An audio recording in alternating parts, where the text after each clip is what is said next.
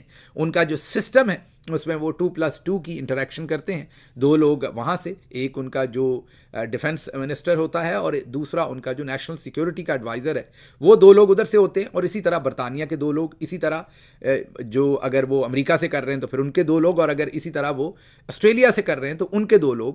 تو ان کے وہی 2 لوگ جو پولیٹیکل اپوائنٹی ہے, ایک نیشنل سیکیورٹی کے جو پرائم منسٹر کو رپورٹ کرتے ہیں اور دوسرے وزیر دفاع جو پرائم منسٹر کو رپورٹ کرتے ہیں, وہی تمام معاملات کو ڈیل کرتے ہیں. جو پاکستان کے GHQ کے لیے اور military high command general Asim Munir کے لیے ایک بڑا امبیرسنگ قسم کا مومنٹ ہے. برطانوی حکومت کے لیے بھی خاصی امبیرسمنٹ ہے جنہوں نے جنرل عاصم منیر کو برطانیہ میں بلایا ہوا ہے. پاکستان کے army chief general Asim Munir تمغہ امتیاز ملٹری کا جو برطانیہ کا دورہ ہے اس کے خلاف, and this is quite an embarrassing moment for general headquarters GHQ and Pakistan military high command general Asim Munir کے لیے تو ہے. اس وقت ان کی ریپوٹیشن بہت زیادہ خراب ہے اسلام آباد کے قتل عام اور میسیکر کے بعد, جس کا ایکسپریشن امریکہ کے انویسٹر زلمے خلیلزاد جو افغانستان اور عراق میں انویسٹر رہ چکے ہیں اور اس وقت ٹرمپ ایڈمنسٹریشن کے بہت قریب ہیں, ریپبلکن ہیں, انہوں نے اپنے ایک ٹویٹ کے ذریعے کیا ہے جس کو ہزاروں دفعہ ری ٹویٹ ہوا ہے, لاکھوں لوگ اس کو میرا خیال ہے پڑھ چکے ہیں.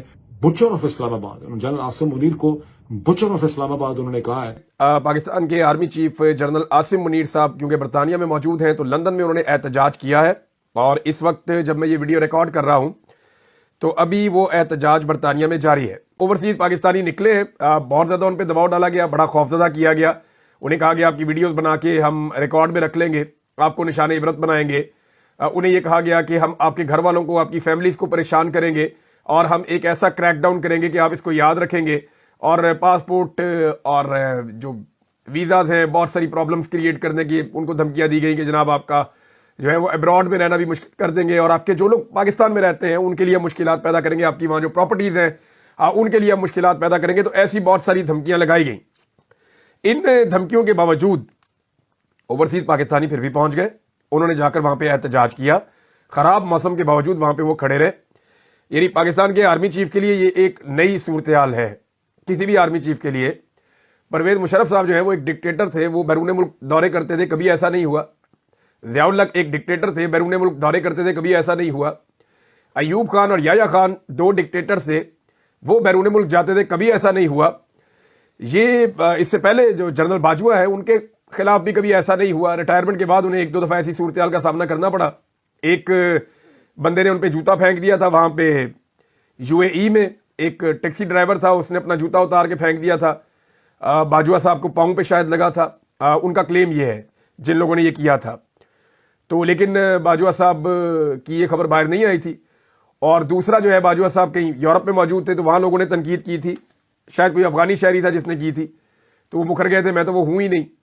یہ ویڈیو میں نے بعد میں دیکھی کیونکہ ان دنوں میں اغوا تھا, مجھے جبری طور پہ پاکستان کی ملٹری اداروں نے, پاکستان کی ایجنسی ISI نے مجھے جبری طور پہ لاپتہ کیا ہوا تھا ان دنوں میں, اور مجھے تو پتہ ہی نہیں تھا. لیکن بعد میں مجھے پتہ چلا کہ جناب جنرل باجوہ صاحب کے ساتھ بھی یہ ہوا ہے, لیکن وہ ریٹائر ہو چکے تھے. یہ پاکستان کے پہلے آرمی چیف ہیں بظاہر, جو میری سمجھ ہے, ہو سکتا ہے کوئی اور بھی واقعہ ایسا ہو, لیکن جو میری انڈرسٹینڈنگ ہے اس کے مطابق تو یہ پاکستان کے پہلے ایسے آرمی چیف ہیں جن کے خلاف اوورسیز پاکستانی ہنگامی طور پہ خود ہی پلان کر کے باہر نکل آئے اور انہوں نے احتجاج کیا ہے. اوورسیز پاکستانیوں نے, یہ ایک الگ قسم کا انوکھا واقعہ ہے, آرمی چیف کی موجودگی میں برطانیہ میں احتجاج کیا, ان کے خلاف نعرے بازی کی. اوورسیز پاکستانیوں کا یہ کہنا ہے کہ پاکستان میں جو ظلم, فسطائیت اور جبر ہوا اس میں پاکستان کی ملٹری اسٹیبلشمنٹ انوالو ہے. یہ جو قتل عام ہوا 26 نومبر کو, اس کے لیے بھی پاکستان کی ملٹری اسٹیبلشمنٹ کو ذمہ دار سمجھتے ہیں. پاکستان میں جو فارم 47 کے اوپر جعلی حکومت بنائی اور جو جعلی آئینی ترامیم کروائی گئی, MNAs کو, خواتین کو اغوا کیا گیا اور جبری طور پہ لوگوں کو لاپتہ کیا گیا, اس سارے کے لیے وہ پاکستان کی ملٹری اسٹیبلشمنٹ کو ذمہ دار سمجھتے ہیں اور عاصم منیر صاحب کو بلیم کرتے ہیں.